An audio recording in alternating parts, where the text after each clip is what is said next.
Hey everyone, so today I will be telling you about speed, how to calculate speed, and then about distance time graphs. So, first of all, I actually ask people to think about these four sentences and decide if they are true or false. Now, you may have realized that the sentences are quite close or quite similar, and there are a couple of slight changes, but these are the sentences that are going to think you, or to make you think to make you think about how you calculate speed. So pause the video if you want to try, otherwise the answers are coming right here. So it says the faster the speed, the shorter the distance traveled in the same time. Now, if I'm going at a faster speed, I actually move a longer distance, meaning that number 1 is false, and therefore number 2 is true, okay? And then the sentences 3 and 4. So 3 says, slower the speed, the longer the time to travel the same distance. Now, if I'm moving slow, in fact, I take longer to travel the same amount of distance, meaning that 3 is true, and then 4 is false. The slower the speed, the shorter the time to travel the same distance. So that 1 is false. So if you think about this, and if I'm talking about speed and it has to do with distance and time that I travel, then speed must have to do with distance and time. So speed, by definition, is calculated by doing the distance traveled divided by the time taken. The distance comes in meters, time in seconds, therefore speed should be in meters per second. And this is how you write the equation, and here is how you can have in symbols. Now, if you do science at a higher level, you will many times see instead of a S, a V, and then instead of distance traveled, you get an S for the space traveled, okay? But for GCSE, you can simply use speed equals distance over time. Now, there are other formulas that you can use for speed, other units, sorry, that you can use for speed. So meters per second is the universal units, but you also can get the distance in kilometers and the time in hours, which means speed will come in kilometers per hour, or distance in miles and time in hours, which would make that speed comes in miles per hour, okay? Now again, time to pause the video if you want to change the equation to make the subject of the equation to be distance and time. Otherwise, give it a go and just carry on with me in the video. Now, I actually hate the triangles. I don't like it. I think you should actually try to improve in terms of how you move around things in maths, because short term the triangles are going to help you, but long term they will not, okay? And I may be doing a video where I tell you some mathematical skills on how you move around things in the equation.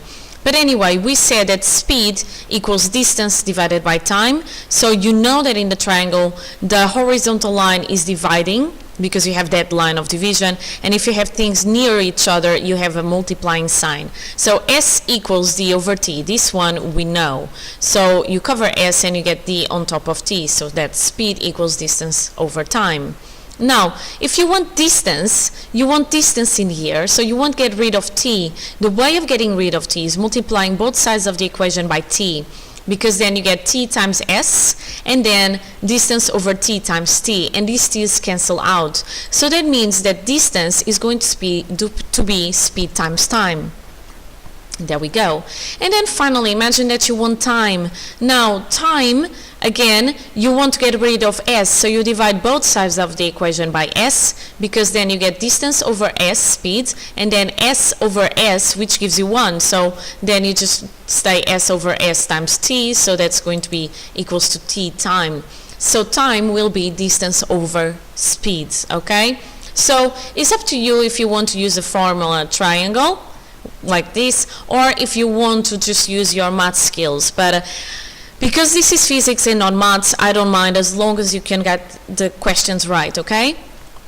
So I have some examples, some exercises from you. I don't know where I took them from, but these are not mine. I believe it was BoardWorks. So I have 4 questions again, and these 4 questions, especially question 1 and 4, they seem quite similar, but they are not, okay? So attempt the questions before I give you the answers, okay? So it says, a boy takes 1 hour to travel from his home to the cinema, which is a distance of 10 kilometers. Calculate his average speed in kilometers per hour. Question number 2. A group set off from home and walk at an average speed of 3.6 kilometers per hour. How far would they travel in 2 hours? Give your answer in kilometers. And then finally, another one, sorry.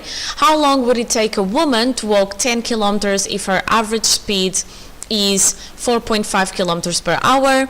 And then finally, a boy takes again 1 hour to travel the distance of 10 kilometers. Calculate the speed, but now in meters per second. So, answers coming up. Check if your answers are correct. So the first one, you want to calculate the speed. The speed is distance over time. The distance is going to be 10 kilometers. I don't know why this is not working. The distance, oh my god, now this is not working. Hello? Let me go back and front. Yeah. Distance is going to be 10 kilometers, time is 1 hour, so you get in 10 kilometers per hour, okay? So that's the average speed.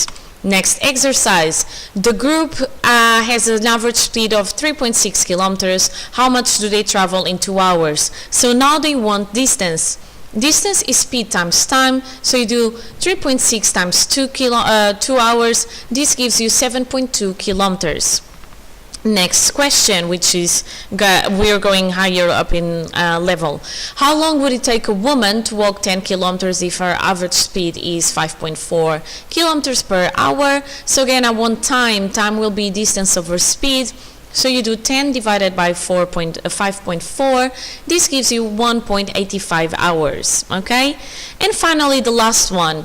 You want to calculate the speed, which is distance over time, but you want the speed in meters per second. So distance is kilometers and time is in hours. So each kilometer has 1,000 meters. So 10 kilometers has 10,000 meters.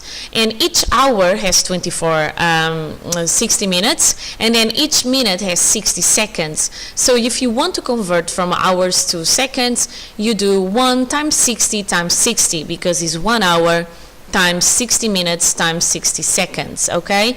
And this would give you 2.8 meters per second. Alright, so we know how to calculate speeds, and we know how to rearrange the formula to calculate distance or calculate time, and we also know how to move around in terms of units. Now let's just think about a distance time graph. This animation is from footprints.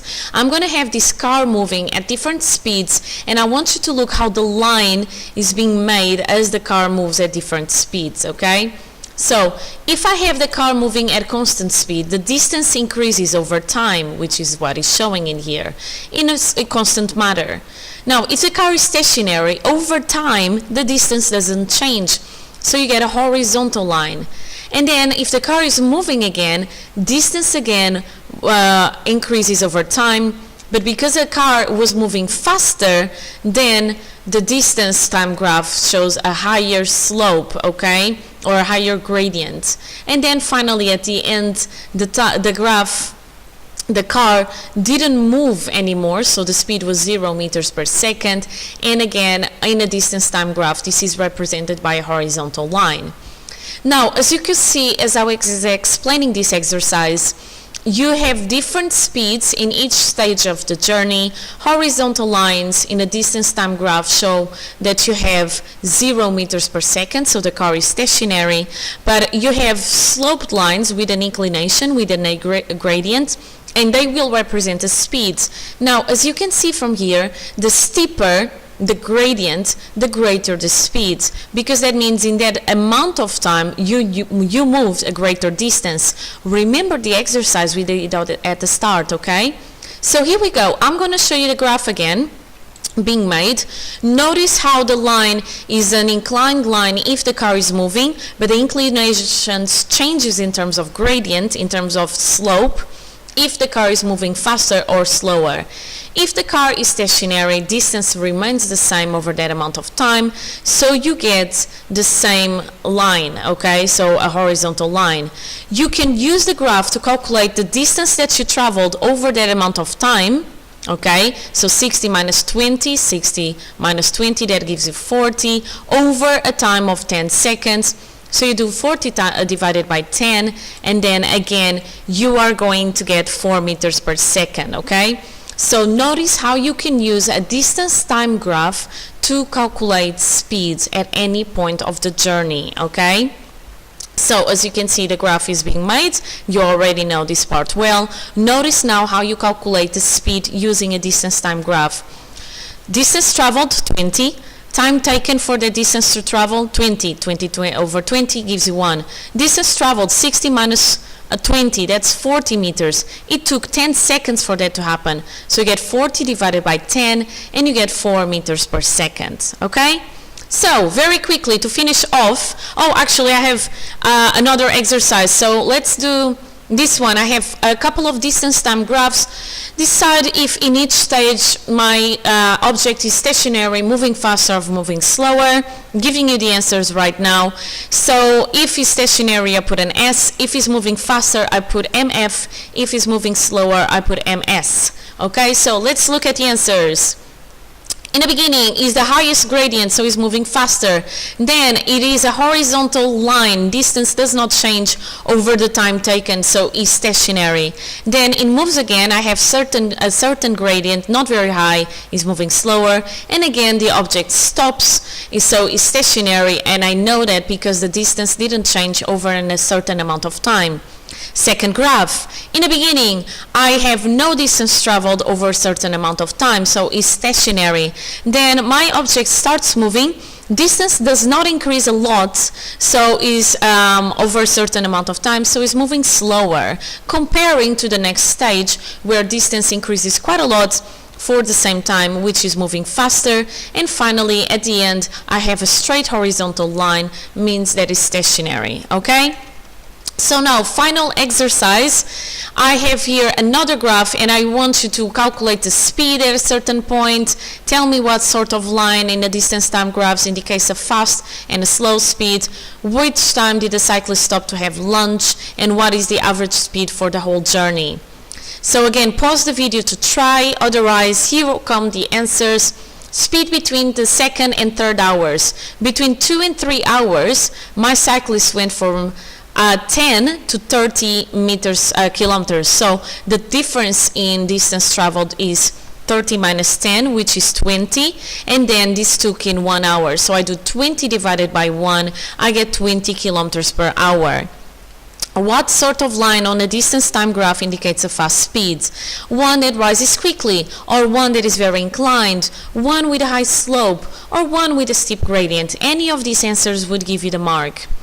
What sort of line indicates a slow speed?